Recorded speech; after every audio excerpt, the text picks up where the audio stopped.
Intro. Hey everybody, it's me, TV's Comedy Goldstein. Welcome to my late night talk show. Also, please meet our nocturnal synth-enthusiast, Ms. Ratilda Swinton. Hello. Yeah. For all the new viewers out there, I host this relaxing program whenever I can't sleep. Helps me settle down. In fact, this living room is equipped with a wireless EEG machine, which is rigged to end the episode the moment I fall asleep. Whoa, time for soothing news.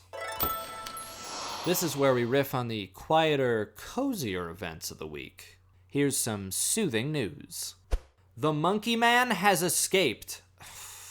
With a growing number of hikers found disemboweled, the National Park Service has asked that people stay away from major trails and campsites for the foreseeable future.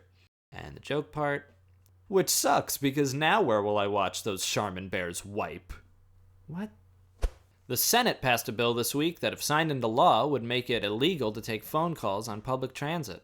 Up next on the voting schedule, a bill to legalize watching those Charmin bears wipe. How many of these are about the Charmin bears? I don't know. How many? Fast forward, please.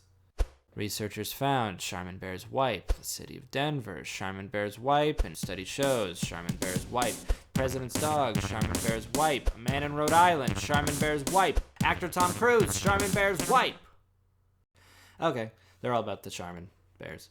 Hey, Ratilda, you think my show is relaxing, don't you? Mm-mm. Yeah, and it's less funny than James Corden.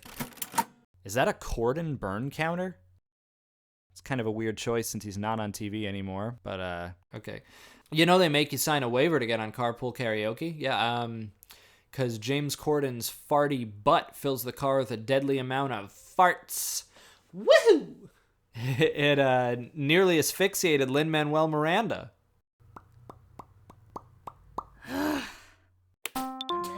Okay, commercial break time. This show will put you to sleep, and I mean it. There's a fun segment, a special guest, and more importantly, nothing too exciting. Please don't go anywhere. Please don't leave.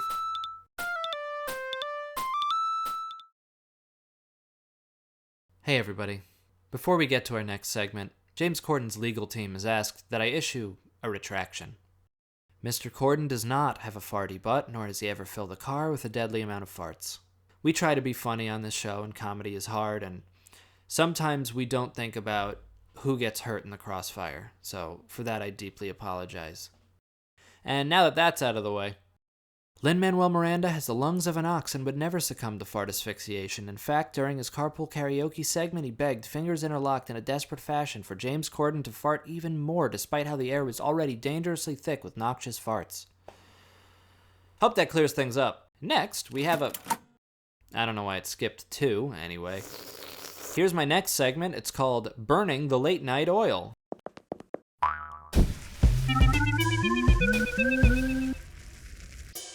If you're like me and Ratilda, you tend to stay up and make things when you should really be in bed. This segment's for showing off those little projects that only happen after midnight. And we both prepared something.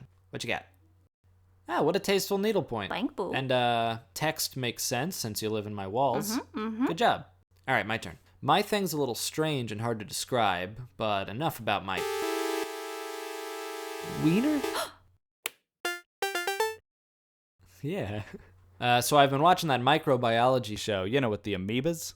And seeing those little guys move around made me want to make some little guys of my own. So I coded this simulation.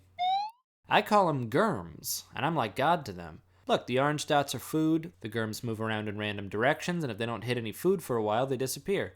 But if they get a lot of food, they reproduce through realistic mitosis simulation. Wow, what a time to be alive. And look how cute they are up close. And that one looks like a little mushroom man.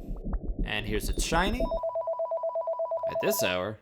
It must be one of your Australian friends. Moshi Moshi, you're on the Big Late with Comedy Goldstein. Might I ask what you're doing up? Hello, Mr. Goldstein. I'm simply working the night shift. So is this a business call, or...? Right. This is Melinda from PP Fiber Optics. You called last week to troubleshoot an internet outage, and I'm calling back because it's finally your turn in the queue. Congratulations. Hey, thanks, Melinda, but I think you got the wrong guy. I don't even have PP Fiber Optics. Everyone in my region has to use poop duty cable, which is really bad. It's messed up the way these ISPs work, you know? Oh, I hear ya. That's why I'm a conscientious objector to my company. You can conscientiously object to your own employer? It's the little things. We have a quota of calls we have to answer, but the amount is self-reported, so I just report a bigger number than everyone else. They made me Employee of the Month. Ha, fight the power, man. Yeah, and when I do take a call, I got one hand under the desk flicking the bean, you know? Hey, you're not doing that right now, right? You want to do a segment on my late night show? Over the phone? Yeah, why not? Ooh, I have a recipe. Can I do a recipe segment? Sounds quiet enough. Graphics on screen, please. Here's how to make a Ritz taco. You'll need a paper plate and a sleeve of Ritz crackers. Okay. Step 1. Stuff your mouth full of Ritz crackers and chew them up a little. Then, let the moist Ritz crumbs fall onto the paper plate. Fold the plate into a taco shape, hence the name. And finally, enjoy. But don't let Mother find out. How about a funny anecdote? Can you do one of those? Here's one. So everyone I know thinks I'm weird because sometimes when I'm doing laundry, I get detergent on my hands. That's not weird. I'm not done. So I get detergent on my hands, and that stuff is harmful chemicals. I don't want that on me. So I go to the sink and wash my hands with soap. Oh, okay, yeah. Yep. My fiance says, just use water. Why would you wash soap off with more soap? Am I crazy? I get it. You want to be extra sure your hands are clean. Exactly, and I need them clean for when I got one hand under the desk flicking the bean, got it. Look, we gotta go to MERSHAL. We'll be right back.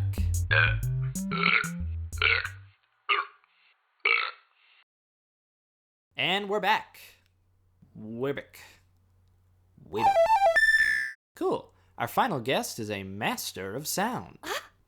You're great at sound, but he's the master. Come on. Retilda. Calling in to help us fall asleep is the master of sound, Dr. John Brawnjuvi. Doc, you're on the air. How are you? I'm doing well. Great to be here. Hey, you gotta turn down.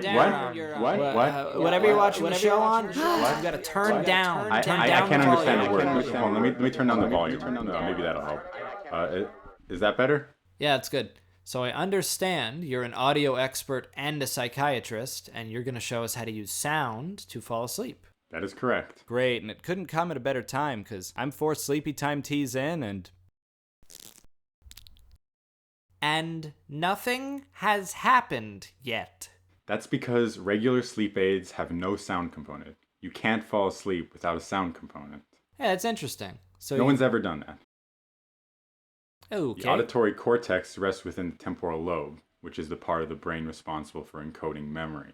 Thus, to help patients sleep, I evoke a calming moment from childhood and follow it by playing a relevant sound. May we begin?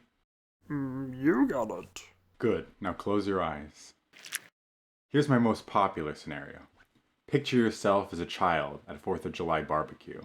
Now imagine the chatter of your family, some light rock music from a boombox near the house, meat sizzling on the grill. I hear it. No, wait. I feel it. Oh, Baba. And with your consent, I'd like to play a sound. Yeah. To echo the patriotism of this Independence Day celebration, here is the cry of the mighty bald eagle.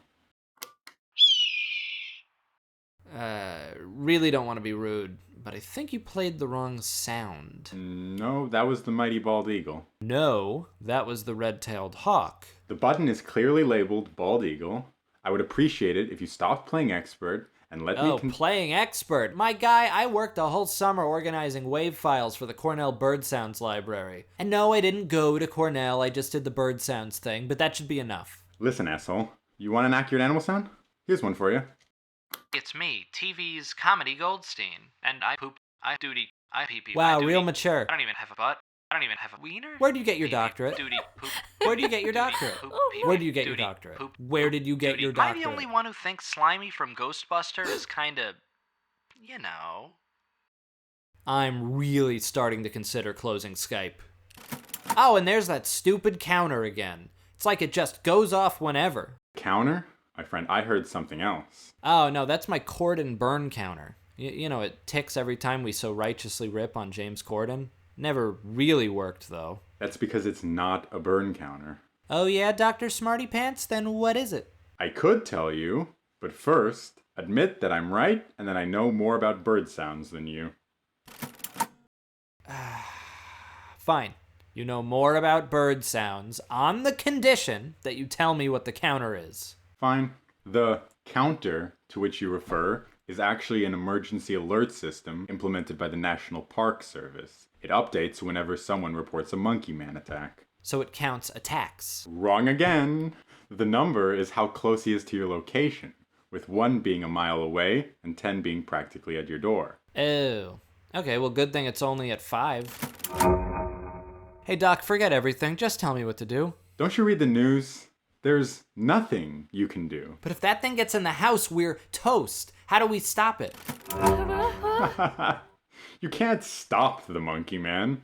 If the monkey man wants you dead, you die. What? Oh, come on. And now you said come. Bye-bye. Oh, man, he moves quick. Matilda, listen. I'm sorry for what I said a few minutes ago. You may not have a fancy degree, but you'll always be my master of sound, okay? Aww. Are there any loose ends you need to tie up with me? Mm-mm. Yeah, that's good, because we don't have time. Goodbye, old friend. I hope the monkey man makes it quick. What?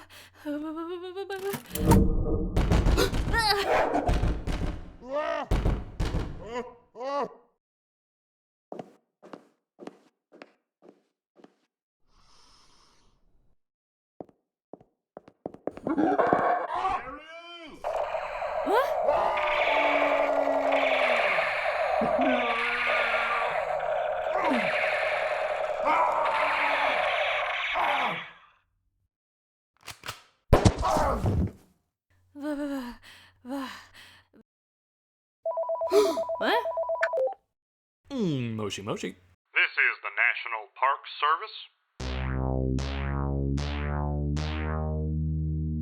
We got him. Wait, hold the music. I was as scared of getting disemboweled as the next guy, but I didn't think you'd kill the monkey man. He's just a wild animal. Or animal man, I guess. You could have relocated him somewhere. You know, get a big cage and hit him with one of those, the little darts with the... What's that word I'm looking for?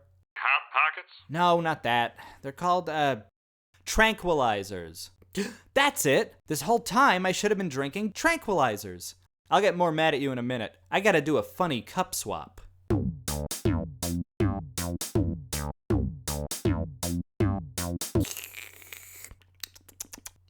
That's the old Pepper Dee. All right, back to it. You were by far the worst public servant. Oh, weird, he hung up. Guess that's the show. I'd like to thank Matilda for being our master of sound. And of course, thank you for watching. Tune in next week and I'll finally find the guy who's been stealing my...